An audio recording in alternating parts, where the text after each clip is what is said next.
গল্পটা কেন বললাম? আমাদের টপিক তো এটা না। আধুনিক বিশ্ব মুসলিমদের করণীয়। যদি আপনাকে আধুনিক বিশ্ব বুঝতে হয়, আধুনিক বিশ্বের অর্থনীতি, আধুনিক বিশ্বের পলিটিক্স, আধুনিক বিশ্বের জিওপলিটিক্স, আধুনিক বিশ্বের এই নিউক্লিয়ার ওয়েপেন্সগুলো, ভূরাজনৈতিক প্রেক্ষাপট, এখানকার সংস্কৃতি, এখানকার ফিতনা, এখানকার পড়াশোনা, বস্তুবাদিতা, শেষ জামানার সাইনগুলো, এগুলো যদি আপনাকে বুঝতে হয়, বিশ্বের আগামী কি হতে যাচ্ছে আগামীতে, এটা যদি বুঝতে হয়, বাহ্যিক চোখ দিয়ে আপনি দেখলে বুঝতে পারবেন না। আপনি মুসা আলাইহিস সালামের এই দৃষ্টি দিয়ে দেখলে বুঝতে পারবেন না। আপনাকে খিদির আলাইহিস সালামের মতো দূরদর্শিতা সম্পন্ন হতে হবে, যার শুধু বাহ্যিক চোখ ছিল না, হৃদয়ের একটা চোখ ছিল। আমার কথা কি বুঝতে পারছেন? আপাত দৃষ্টিতে আপনার কাছে একটা বিষয় ভালো মনে হতে পারে এখন, কিন্তু হয়তো প্রকৃত অর্থে এটা ভালো নয়। আবার বাহ্যিক চোখে আপনার কাছে মনে হতে পারে সবকিছু সংকুচিত হয়ে আসছে, প্রকৃত বাস্তবতা আসলে এমন নয়। বর্তমান বিশ্বের বাস্তবতা বুঝতে হলে বাহ্যিক চোখ এবং হৃদয়ের চোখ, আধ্যাত্মিক চোখ, অভ্যন্তরীণ চোখ দিয়ে দেখতে হবে। বাহ্যিক কান হৃদয়ের কান দিয়ে শুনতে হবে এবং কলবকে জিন্দা করতে হবে। হৃদয়ের নিজের যে নফস, মৃত কলব, এটাকে জিন্দা করতে হবে, তারপরে বুঝতে পারবেন ইনশাআল্লাহ। কি করলে এগুলো হবে? কয়েকটা কাজ বলে দিই আগে। 1 নাম্বার, বেশি থেকে বেশি নামাজ পড়লে এবং তাহাজ্জুদ গোজার হলে কলবের মধ্যে নূর আসবে ইনশাআল্লাহ। বেশি থেকে বেশি কোরআন তেলাওয়াত যে করবে, কোরআনকে বোঝার চেষ্টা করবে, গবেষণা করবে, ইনশাআল্লাহ আল্লাহর পক্ষ থেকে কলবে নূর আসবে ইনশাআল্লাহ। বেশি থেকে বেশি যারা আল্লাহর জিকির আজগার করবে, আল্লাহর কাছে দোয়া করবে এবং পরকাল, কবর, মৌতকে স্মরণ করবে, কলবের মধ্যে নূর আসবে ইনশাআল্লাহ, কলব জীবিত হবে। যারা বেশি মানুষের সাথে মেলামেশা করবে, কলব মরে যাবে। বেশি বেশি খাবে, কলব মরে যাবে। বেশি থেকে বেশি ঘুমাবে, কলব মরে যাবে। বেশি কথা বলবে, বাচাল, কলব মরে যাবে। বেশি দুনিয়ার পিছনে ছুটবে, টাকা পয়সা, ধন দৌলত, ব্যাংক ব্যালেন্স, স্ট্যাটাস, বাড়ি গাড়ি, নারী, এগুলোর পিছনে ছুটবে বেশি, কলব মরে যাবে। যে যত বেশি পরকালের দিকে ছুটতে পারবে, তার কলব তত জিন্দা হবে ইনশাআল্লাহ তাআলা। আপনাদের এই সিলেট, এই যে পুণ্যভূমি ইসলামের, এটা জিন্দা হয়েছে ওই সব মানুষের মেহনতের দ্বারা যাদের কলব ছিল জিন্দা। ঠিক, তারা শুধু সুফি সাধক ছিলেন না, প্রয়োজনে ওই রাজা গৌর গোবিন্দের জুলুমকে ঠেকানোর জন্য তরবারিও হাতে নিয়েছিলেন। তারা শুধু চোখ দিয়ে দেখেছেন, আল্লাহর সাহায্য এসেছে, আসে নাই?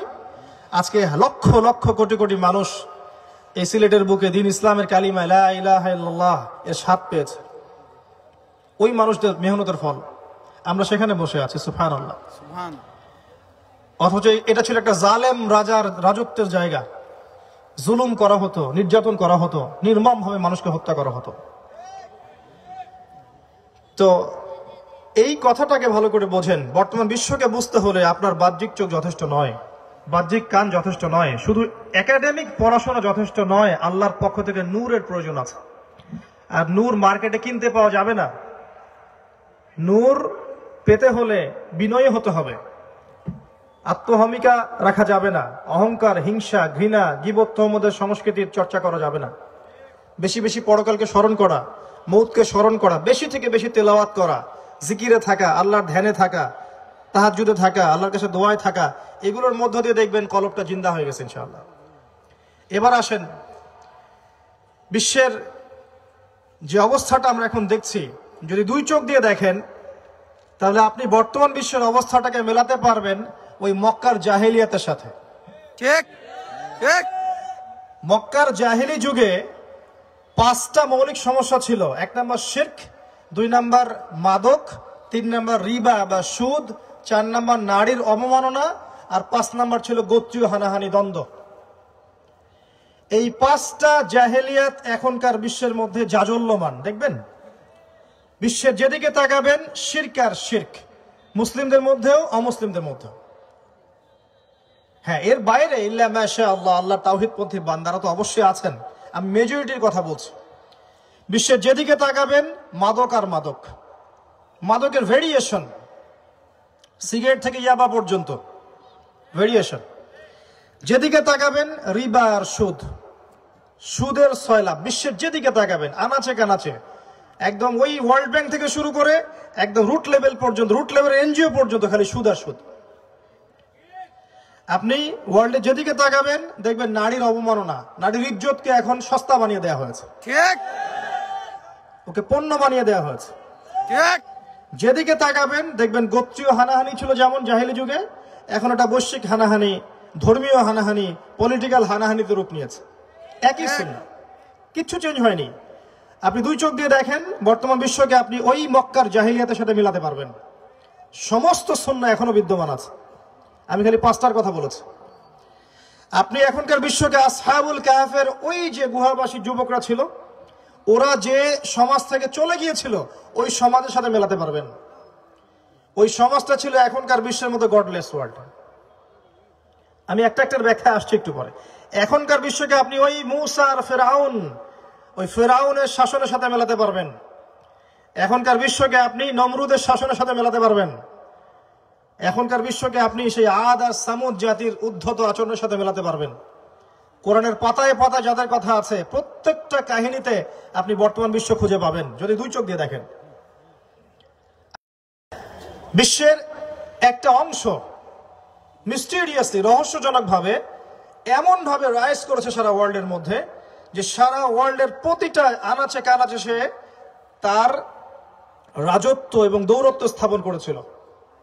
এটা হচ্ছে ইউরোপিয়ান সিভিলাইজেশন বা পশ্চিমা সভ্যতা। এটা এমনভাবে হঠাৎ করে রাইজ করেছে এবং রাইজিংটা ছিল সায়েন্টিফিক্যালি, টেকনোলজিক্যালি রেভলিউশন, এবং তাদের ওই ক্ষমতা, ওই পাওয়ারকে তারা পুরো বিশ্বকে ডমিনেট করার কাজে ব্যবহার করেছে। বিশ্বের প্রতিটা জায়গা তারা কলোনাইজ করেছিল, ইভেন আমাদের এই জায়গাও তারা কলোনাইজ করেছিল।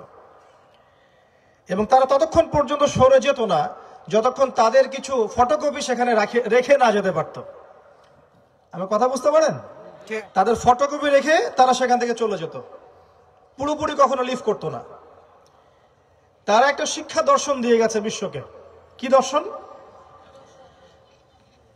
পরীক্ষা নিরীক্ষা, যুক্তি, বিজ্ঞান, দর্শন, এগুলোর মানদণ্ডে যা উতরে আসবে এটাই হচ্ছে জ্ঞান, এটা ওদের দর্শন। পরীক্ষা নিরীক্ষা, পর্যবেক্ষণ, যুক্তি, বিজ্ঞান, দর্শন দিয়ে যা প্রমাণ করতে পারবেন সেটাই জ্ঞান, তারই অস্তিত্ব আছে, বাকি কোনো কিছুর অস্তিত্ব নাই। এই জন্যে, ঠিক এই কারণেই, এই এপিস্টেমোলজিক্যাল কারণেই তারা আল্লাহ বিশ্বাস করবে না, মালাইকায় বিশ্বাস করবে না, জিন জাতিতে বিশ্বাস করবে না, স্বপ্নে বিশ্বাস, সত্য স্বপ্নে বিশ্বাস করবে না, তারা রূহ বা আত্মায় বিশ্বাস করবে না, কবরের আযাবে বিশ্বাস করবে না, জান্নাত জাহান্নামে বিশ্বাস করবে না, তারা মিজান পুলসিরাতে বিশ্বাস করবে না, ডান হাতে আমল নামে বিশ্বাস করবে না। বিকজ এই বিষয়গুলোকে আপনি ল্যাবরেটরিতে বসে পরীক্ষা নিরীক্ষা, যুক্তি, বিজ্ঞান, দর্শন দিয়ে প্রমাণ করতে পারবেন না। কথা বুঝতে পারছেন? এটা হল ওদের জ্ঞানতাত্ত্বিক দর্শন। এজ এ মুসলিম আপনার দর্শন হচ্ছে যালিকাল কিতাব লা রাইবা ফি হুদাল লিল মুত্তাকিন আল্লাযীনা ইউমিনুনা বিল গায়বি। মুত্তাকি কারা?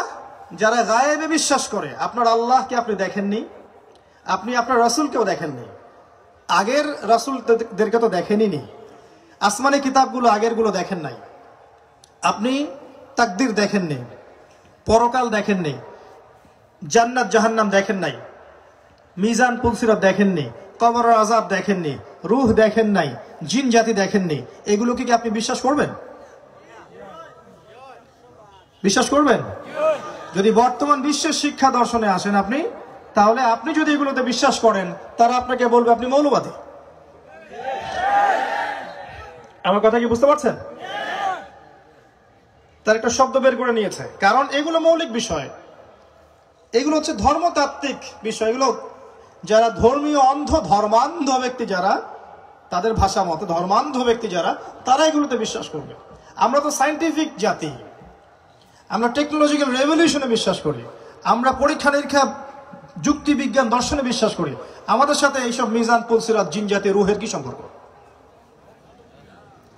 এবং এই শিক্ষা দর্শনে সারা বিশ্বের শিক্ষা ব্যবস্থা চলছে জানেন, এবং মুসলিমদের শিক্ষা ব্যবস্থা এভাবেই চলছে। এর বাইরে গিয়ে হয়তো আপনি মাদ্রাসা শিক্ষা শিখছেন, ইসলামী শিক্ষা শিখছেন, সেটা স্বতন্ত্র শিক্ষা ব্যবস্থা। কিন্তু ওয়ার্ল্ড ওয়াইড গ্লোবাল শিক্ষা এবং জ্ঞানতাত্ত্বিক দর্শন এটাই। তারা কখনোই ইসলামের এই বেসিক জিনিসগুলো বিশ্বাস করবে না, কারণ এগুলোকে তারা ল্যাবে বসে প্রমাণ করতে পারছে না। তাই জ্ঞানের যে ডেফিনেশন তারা দিল, সংজ্ঞা যে দিল, এপিস্টিমোলজি দিল, জ্ঞান তত্ত্ব দিল, এটার মধ্যে শিরক আছে না? যদি কেউ এটাতে বিশ্বাস করে, ওদের এই তত্ত্বে বিশ্বাস করে, স্যার ঈমান থাকবে? জিন জাতিকে তো দেখেননি, পরীক্ষা করতে পারেন নাই, বিশ্বাস করবেন না? তাহলে কোরআনে সূরা জিন বলে একটা সূরা আছে, এটা মিথ্যা? কবরে যে প্রশ্ন উত্তর হবে, আযাব হবে, সওয়াল জবাব হবে, এটা তো আপনি ল্যাবে প্রমাণ করতে পারেন নাই, তাহলে কি এটা মিথ্যা? আপনি আল্লাহকে কখনো দেখেননি, আল্লাহ নূর তাজাল্লিও দেখেন নাই, তাহলে কি আপনি আল্লাহকে বিশ্বাস করবেন? অবশ্যই। আপনি তাকদীর দেখেননি, তাকদীর আবার কি জিনিস? আল্লাহ পাক যেটা লিখে রেখেছেন লাউহে মাহফুজে, আসমান জমিন সৃষ্টির 50,000 বছর আগে, আপনি জানেন না, দেখেননি, বিশ্বাস করবেন? অবশ্যই। সত্য স্বপ্ন দেখতে পারে মানুষ, মুমিনরা দেখতে পারে, এটা কি বিশ্বাস করবেন? সত্য স্বপ্ন কাফেরও দেখতে পারে। ওই যে ইউসুফ আলাইহিস সালামের ওই যে বন্দী দুইজন, সূরা ইউসুফের দুই বন্দী মনে আছে? একজন এসে বলল যে আমি স্বপ্ন দেখেছি আমার মাথায় রুটি, এটাকে ঠোকর মেরে খেয়ে নিচ্ছে, দেখেন নাই? জি জি। এই ব্যক্তি মুসলিম ছিল? ছিল না। স্বপ্ন সত্যি ছিল না? ছিল। এটা কি ওরা বিশ্বাস করবে? রূহ বা আত্মা বলে একটা কিছু আছে আমাদের শরীরের ভিতরে, এটা কি ওরা বিশ্বাস করবে? এই যে বেসিক জিনিসগুলো, মৌলিক বিষয় দিনের, সবই গায়েব অদৃশ্য বিশ্বাস। তাদের জ্ঞানতাত্ত্বিক মতাদর্শনে গেলে এগুলোর কোনো অস্তিত্ব নেই, আপনাকে বিশ্বাস করা যাবে না। যদি বিশ্বাস করেন আপনি সেকেলে আপনি ব্যাকডেটেড, আপনি মৌলবাদী ধর্মান্ধ। আর যদি আপনি বিশ্বাস না করেন তাহলে আল্লাহর বিধান অনুযায়ী আপনি আর মুমিন থাকতে পারছেন না, কাফের হয়ে যাচ্ছেন। এখন চয়েস ইজ ইয়োর্স, আপনি সিদ্ধান্ত নেবেন কোন দিকে আপনি যাবেন। আমি শুধু ব্যাখ্যা করছি। এটা হলো বর্তমান পুরো ওয়ার্ল্ডের জ্ঞান দর্শন বা এপিস্টিমোলজি, জ্ঞানতাত্ত্বিক দর্শন।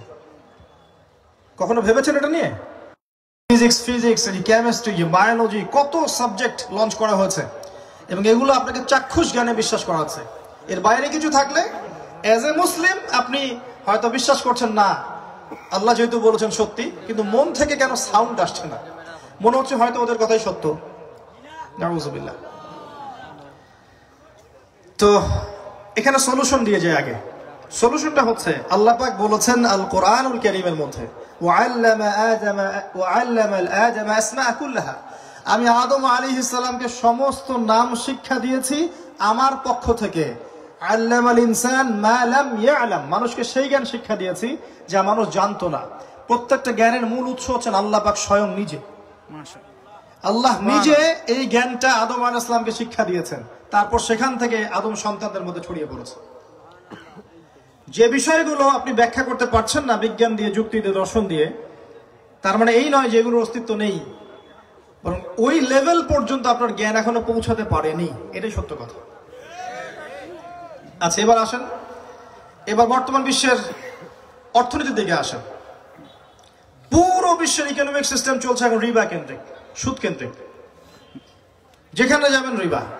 আর আল্লাহ পাক কোরআনে বলেছেন, আয়াতটা আমি স্মরণ করিয়ে দেই, ইয়া আইয়ুহাল্লাযীনা আমানু, হে মুমিনগণ, ইত্তাকুল্লাহ, আল্লাহকে ভয় করো, ওয়াযারু মা বাকিয়া মিনার রিবা, সুদের অবশিষ্ট অংশ ছেড়ে দাও, ওয়া ইল্লাম তাফআলু, তোমরা যদি এটা না করো, ফাযনু বিহারবিন মিনাল্লাহি ওয়া রাসূলিহি, তাহলে আল্লাহ এবং তার রাসূলের সাথে যুদ্ধের ঘোষণা শুনে নাও। এটা রিবা সম্পর্কে আপনার আল্লাহর বক্তব্য, আমি অনুবাদ করে দিলাম। রিবা সম্পর্কে আপনার নবী মুহাম্মদ সাল্লাল্লাহু আলাইহি ওয়াসাল্লাম বলেছেন, কেউ যদি 1 দিরহাম সুদ খায় সে যেন 36টা মেয়েকে ধর্ষণ করলো। নাউযুবিল্লাহ। রিবা সম্পর্কে আপনার নবী মুহাম্মদ সাল্লাল্লাহু আলাইহি ওয়াসাল্লাম বলেছেন যে রিবার 70টা বা 73টা পাপের শাখা আছে, সর্বনিম্ন শাখা হচ্ছে নিজের মায়ের সাথে জিনা করা। রিবাখোরদের শাস্তি সম্পর্কে নবী সাল্লাল্লাহু আলাইহি ওয়াসাল্লাম মেরাজের রাতে দেখে এসেছেন, তাদেরকে রক্তের নদীতে ফেলে মাথা ফাটিয়ে দেওয়া হচ্ছে। এই পুরো ওয়ার্ল্ডের economic system except Islamic economy রিবা বেস চলছে। মেজরিটি রিবা খাচ্ছে, সুদ খাচ্ছে। আর 4 শ্রেণীর মানুষকেই নবী সাল্লাল্লাহু আলাইহি ওয়াসাল্লাম সমানভাবে লানত করেছেন, যে নেয়, যে সুদ খায়, যে সুদ দেয়, যে সাক্ষী থাকে এবং যে লিখে রাখে। কি জিনিস এটা? আপনাকে আমি 100 টাকা দিলাম, সময় বেঁধে দিলাম, এবং আমি যখন ফেরত নিব আপনার কাছে আপনাকে 110 টাকা দিতে হবে। এটা হলো 10 টাকা হচ্ছে রিবা। কিন্তু আমি যদি আপনাকে 100 টাকা দেই, দিয়ে বলি 100 টাকা দিয়ে আপনি বিজনেস করেন, লাভ হলে আপনি লাভ আমাকে দিবেন, লস হলে আমি লসের ভাগিদার নিব, এর নাম ব্যবসা, এটা হালাল। ওয়াহাল্লাল্লাহুল বাই'a ওয়া হাররামা রিবা। আহাল্লাল্লাহুল বাই'a, আল্লাহ পাক এই ব্যবসাটাকে হালাল করেছেন। ওয়া হাররামা রিবা, রিবাকে আল্লাহ পাক হারাম করেছেন। কেন? তারা তো বলছে ইন্নামাল বাই'উ মিসলুর রিবা, ওরা বলছে ব্যবসা রিবা একই জিনিস। পার্থক্য কোথায়? একটা মেজর পার্থক্য আপনাকে দেখালাম, একটা পার্থক্য দেখাচ্ছে। বিজনেস, যাকাত, ইসলামিক ইকোনমিক্স এর মধ্যে একটা রাষ্ট্র, একটা সমাজ, একটা মার্কেট বা ওয়ার্ল্ডের টাকা বা মানি, সম্পদ যেটা, এটা ঘুরতে থাকে, এভাবে হাতে হাতে ঘুরতে থাকে। কেউ আজকে ধনী আছে, কালকে সে গরিব হতে পারে, চান্স আছে। যেহেতু ব্যবসায় লাভ এবং লসের রিস্ক আছে না? এই জায়গাটা ভালো করে বোঝেন। লাভ এবং লসের যেহেতু রিস্ক আছে, এই কারণে আজকে যে ধনী আছে কাল সে গরিব হতে পারে, আর কাল যে গরিব আছে পরশু সে ধনী হতে পারে, চান্স আছে। এই মার্কেটটার উপরে রিজিকের কন্ট্রোলটা করবেন আল্লাহ রাব্বুল আলামিন স্বয়ং নিজে। আল্লাহ যাকে ইচ্ছা সম্পদ দিবেন, যার কাছ থেকে ইচ্ছা সম্পদ কমিয়ে নেবেন। আল্লাহ যার জন্য ইচ্ছা রিজিক সংকুচিত করেন, যার জন্য ইচ্ছা প্রসারিত করেন। বলেছেন না আল্লাহ পাক কোরআনে? যখন ব্যবসা চলবে, ইসলামিক ইকোনমিক্স চলবে, মানি ঘুরতে থাকবে এভাবে। আল্লাহ হাত বদল করবেন সম্পদের, এবং এর উপরেও ধনীর জাকাতের অংশ থাকবে। ওই জাকাতের অংশ কালেক্ট করে গরিবের হাতে পৌঁছে দেওয়া হবে, সমাজের সাম্য বজায় থাকবে। কথা বুঝতে পারছেন? এটা ইসলামিক ইকোনমিক্স। আল্লামা তকি উসমানী শাইখের বইগুলো পড়ে দেখেন। অন দ্য আদার হ্যান্ড, আপনি রিবাতে আসেন, এখানে মানি বা সম্পদ ঘুরবে না, মার্কেটে ঘুরবে না। যেহেতু আপনি লসের রিস্ক নিচ্ছেন না, আপনি শুধু লাভটুকু নিচ্ছেন। এতে করে যেটা হবে, সমাজের একটা অংশ দিন দিন ধনী হতে থাকবে, আর একটা অংশ ডে বাই ডে পভার্টি, ডেস্টিটিউশনে যেতে থাকবে। এই কারণে তাকিয়ে দেখেন, বিশ্বের একটা অংশ দিন ধনী হয়েছে, আর বিশ্বের অন্য অংশগুলো দরিদ্র হয়েছে। ঠিক। ইন্দোনেশিয়া দরিদ্র হয়েছে, টার্কির কলার চেপে ধরা হচ্ছে, ভেনিজুয়েলাকে গরিব করা হয়েছে, জিম্বাবুয়ে, মাদাগাস্কারকে গরিব করা হয়েছে, আফ্রিকার সমস্ত মাইনিং করে সম্পদ তুলে নেওয়া হয়েছে। 100%। প্যালেস্টাইন যদি চিল্লাচিল্লি করে, সম্পদ কমিয়ে দেওয়া হবে, রিবা, ব্যাংকিং সিস্টেম ওদের হাতে। পাকিস্তান চিল্লাচিল্লি করে, দেখবেন ওদের টাকার মান কমে গেছে, পড়ে গেছে। যদি দেখবেন ইরান লাফালাফি করে, টাকার মান পড়ে যাবে। সবকিছু ওদের হাতে কন্ট্রোলড। রিবায় একটা অংশ দিন ধনী হবে, আর একটা অংশ ডে বাই ডে গরিব হতে থাকবে। এই কারণেই নবী সাল্লাল্লাহু আলাইহি ওয়াসাল্লাম দেখে এসেছেন, যেহেতু গরিবের রক্ত চুষে খাওয়া হয়েছে, এই কারণে আল্লাহ পাক পরকালে তাদেরকে রক্তের নদীতে ফেলে মাথা ফাটিয়ে দিবেন ইনশাআল্লাহ তাআলা। আর প্রত্যেকটা সিস্টেমের একটা শেষ থাকে না? এই পুরো সিস্টেমটাও তার শেষের দিকে যাচ্ছে। ঠিক। বিশ্বাস না হলে অপেক্ষা করতে থাকেন, বেশি দিন না, অপেক্ষা করতে থাকেন, দেখবেন পুরো রিবা কেন্দ্রিক সিস্টেমটা ধাপাস করে পড়ে যাবে ইনশাআল্লাহ। এবং এর সাথে পড়ে যাবে ইউএস ডলার। যারা ডলারকে পেট্রো ডলার এক্সচেঞ্জ করেছে, তারা বুঝতে পারবে যে কত বড় ক্ষতি তারা করেছে উম্মার। এটা পড়ে যাবে। তো এই যে সিস্টেমটা, এটা আপনাকে অর্থ সম্পদ ঘুরতে দিবে না, এটা সার্কুলেট করতে দিবে না। ফলে এর উপরে আল্লাহ পাক কোনো কন্ট্রোল করবেন না, আল্লাহ ছেড়ে দিবেন নিজের হাতে। যাও, তুমি আল্লাহর সাথে গাদ্দারি করেছো, তুমি নবীর অবাধ্য হয়েছো, তুমি আল্লাহ এবং তার রাসূলের সাথে যুদ্ধ করেছো, তোমাকে তোমার নিয়তির উপর ছেড়ে দিলাম, যাও। এর ফলে দেখবেন আস্তে আস্তে ধ্বংস নেমে আসবে। শোনেন, যখন একটা অংশ গরিব হয়ে যায়, তারাও কিন্তু চুপ করে বসে থাকে না। যখন জুলুম হতে থাকে, এক পর্যায়ে কিন্তু ওই মজলুমরা বিদ্রোহী হয়ে ওঠে না? ঠিক এই কারণেই ওই যে চায়না এবং রাশিয়ায় সোভিয়েতের সময় রেভলিউশন হয়েছিল না, মনে আছে? যে সবাই একরকম খাবার খাবে, সবার টাকা পয়সার মান সমান হবে, যে কমিউনিজম, যে রেভলিউশনটা হয়েছিল, এটা কিন্তু এই জুলুমের ফলেই হয়েছিল, এমনি হয়নি। সবচেয়ে আশ্চর্যজনক বিষয় হচ্ছে, সেই মতাদর্শের উপর ভিত্তি করে এখন চায়না রাশিয়া ডেভেলপ করেছে। কিন্তু মুসলিমদের কাছে কোরআন এবং সুন্নাহ হাতে থাকার পরেও আমরা ইকোনমিক্যালি ওদেরকে চ্যালেঞ্জ করতে পারি নাই, ওই পশ্চিমাদেরকে চ্যালেঞ্জ করতে পারি নাই। সবচেয়ে ডেঞ্জারাস বিষয়টা, মারাত্মক রহস্যজনক বিষয়। এই হলো আপনার ওয়ার্ল্ডের ইকোনমি। এখন এরপরে আরো বিষয় আছে। এরপরে আরো বিষয় হচ্ছে আপনি জাকাতটাকে আস্তে আস্তে সরিয়ে দিয়েছেন, ব্যক্তিগতভাবে জাকাত দিচ্ছেন। আপনি কি ইউনাইটেডলি জাকাত দিচ্ছেন? জাকাত যে দেওয়া লাগে এটাও কি অনেকে জানে? কেউ জানে? আবু বকর সিদ্দিক রাদিয়াল্লাহু আনহু জাকাত অস্বীকারীদের বিরুদ্ধে যুদ্ধ করেছিলেন। আমাদের মুসলিমদেরকে শেখাতে হয় যে কালিমার পরে নামাজ, তারপর জাকাত। কতজন মানুষ জাকাত দেয় বলেন দেখি? জাকাত এমনও ব্যক্তি আছে বাংলাদেশে, এই ওয়ার্ল্ডে, সারা বিশ্বে, যাদের জাকাত যদি কালেক্ট করা হয়, এক একজনের জাকাত দিয়ে এক একটা গ্রামের সমস্ত মানুষকে খাওয়ানো সম্ভব। কথা বুঝতে পারেন না? এমনও মানুষ আছে যাদের জাকাত এত হিউজ পরিমাণ আসবে যে আপনি পুরো একটা লোকালিটির দায়িত্ব নিতে পারবেন। যদি প্রত্যেক বছর সঠিক নিয়ম অনুযায়ী মুসলিমদের জাকাত আদায় করা হতো, তাহলে আপনি রাষ্ট্রের উন্নয়ন, আপনার সমাজের উন্নয়ন, আপনার বেকারত্ব দূরীকরণ, নতুন নতুন প্রজেক্ট বাস্তবায়ন, আপনার এই নারীর সমস্যাগুলো দূরকরণ, পতিতালয়গুলোকে ভেঙে দিয়ে ওই সব নারীদের ভালো কোনো ব্যবস্থা করা, সমস্ত কাজ আপনি করতে পারতেন শুধু জাকাতের অর্থ দিয়েই। কিন্তু কে বুঝাবে মুসলিমদেরকে এখন এগুলা?